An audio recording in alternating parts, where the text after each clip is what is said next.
YouTube, Awesome Rider here. Welcome to my review for Kamen Rider Revice episode 13, and this was the debut of our first significant super form upgrade. Just to get this part out of the way at the beginning, I sound like a broken record in these reviews, but I still want to say that in my ideal world, I would have had one episode of padding take place between the episode of Kamen Rider Jean and this debut. I just feel like they don't need to be so close. It's not overall affecting my enjoyment of the show. I still think the show's doing really good, but I still would have liked to have seen padding in this. And I only wanted to bring it up because I liked the plot device of this week's episode where Revice didn't have his driver, and so he had to rely on trusting his siblings to do the job without him. And I thought that was a good arc for this episode, but I thought it could have worked for like a two-part thing where you have an episode between his sister's debut and this one, and the episode in between would have just had the siblings solving the problem all by themselves and defeating the monster of the week.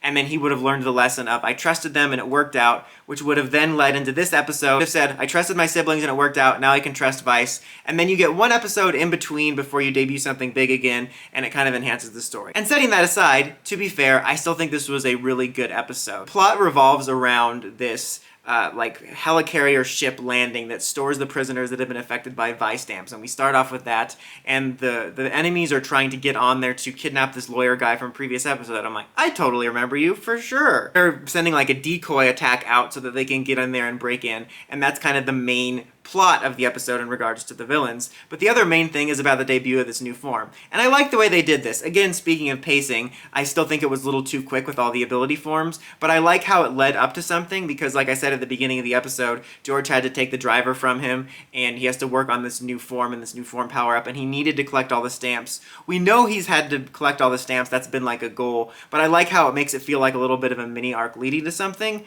and he's having a little bit trouble getting it to finalize, which we find out the reason for a little bit later on. But as I mentioned, the character stuff with Iki had to do with him being powerless and having to learn to trust his allies effectively, which I thought was a nice beat. Like, he had to learn to trust his siblings to go out there, and when he learned the base was under attack, he saw them fighting, and there was like a nice moment where you could tell he wanted to go help, but he decided to trust them to handle the situation so he could go warn George, and that was a nice moment. And that ties into the other bit of trust this week, which was about Vice, because during the situations they were facing, Vice is like, if you let me out, I can actually help and fight, and we might stand a chance without our powers. And I was wondering where that was going to go. I'm like, are they going to do that this episode or next episode? I'm not sure. Is he going to betray them? I honestly thought there was going to be a moment where it seemed like he betrayed them, but he didn't. But they didn't go for that, which was really nice. But he ultimately decided to trust Vice because he's been helpful so far. And again, because he learned to trust his siblings, he learned to trust them. It was all about him learning to trust others than himself. And he let Vice out, and they did that classic thing you see in movies where there'll be like a character pointing a gun or like a laser or a sword at somebody, and it's like, oh my god, they're going to betray them. And then they shoot somebody behind them, but it was a punch. And that's basically what happened. And Vice proves to be trustworthy. And that, I guess, was the missing piece to create the power-up that solidifies the power-up working at 100%. And so when we get into battle, we get the power-up, and this power-up only affects Revice's suit. It doesn't affect Vice's. And it's actually really funny because Vice is like, what the heck, man? Why don't I have a power-up? And then George is like, it's because you made fun of my X8 Jackal suit. I thought that was really funny. And then he finds like the leftover pieces of the egg that he hatched from, and he's like gluing it together, and I thought that was just going to be for comedic purposes, and I totally forgot he actually has a shield he builds from it. But I actually like this form better than I thought I would. I mean, I saw the early pictures of it and I did a video on it, and I still think it looks good. Kind of like this suit and jeans are probably my least favorite, but I still like my least favorite suits, which I think says something good about the designs for Revice.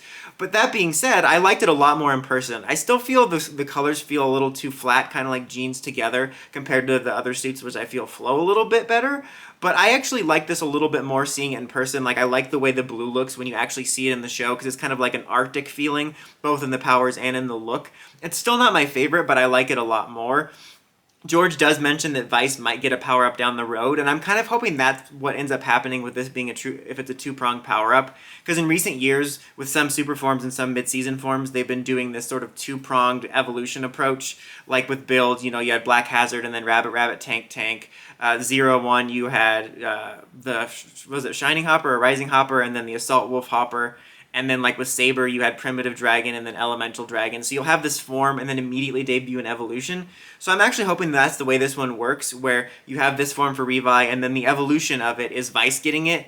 because I don't want to see another suit that appears with a big debut for like 5 minutes and then becomes useless. Then within that fight, when he had to trust his siblings to fight, when the villains strike live, it actually brings Kagero and Evil back into the mix, which I thought was a huge surprise. I mean, after we destroyed him or defeated him or whatever, I knew he was going to come back, because it's a plot point you just can't not come back to. Not to mention they have the suit and the driver to sell. But I didn't expect it to be this soon, much like how he became a writer much quicker than I thought he would in the series. I didn't expect that to happen this soon, especially in this episode with a lot going on. I thought it was really nice. Again, I kind of wish we would have seen them actually handling the problem by themselves without Iggy having to come to the rescue, but I still thought it was a nice surprise, and they're going to have to address that. I mean, at the end of the episode, they're addressing, like, this whole thing wasn't your fault, the betrayer is probably this guy, which I kind of didn't see coming, but they addressed that. But I'm thinking, like, once they get past this, they should probably address the fact that they need to take care of this demon problem, because they can't be having like a black suit Spider-Man situation all the time happening. So I think that they need to address that. But I thought that was interesting, and the way it came in was surprising. And also, as a small superficial note, Jean got a new stamp that she can turn her little demon into these fans, and it led to a pretty cool Phoenix finisher. But yeah, overall, really strong episode. I thought it was a really good debut for the form, which I ended up liking more. And I like that it both had a development to the form and a lead into the form in regards to all of the forms like this leading up to it, as well as a character reason. Because it turns out that he wanted to make this power-up not need a demon, but it turns out that he needed the demon and human to be more bonded to make it work. So I like that it had both a plot progression and a character reason for existing. It was a good action-packed episode that furthered the villain's plot. It had a little bit of a surprise with Evil. It was all around good. My only worry is like the ability of this form allows him to summon the remixes while not transforming into it, and that makes me worry we might not be seeing all the ability forms we've already debuted, because I really like their suits, but we'll have to see. But overall, very strong episode, another strong entry for Revice. I would give it a 4 out of 5. Still really enjoying the show, and this was an exceptional episode. But what did you guys think of the episode and the debut of our new power-up form? Let me know in the comments as always. Until next time, like, comment, subscribe, and climb the steps and ring that bell so you get notifications for my videos. Dawson Ryder, signing out.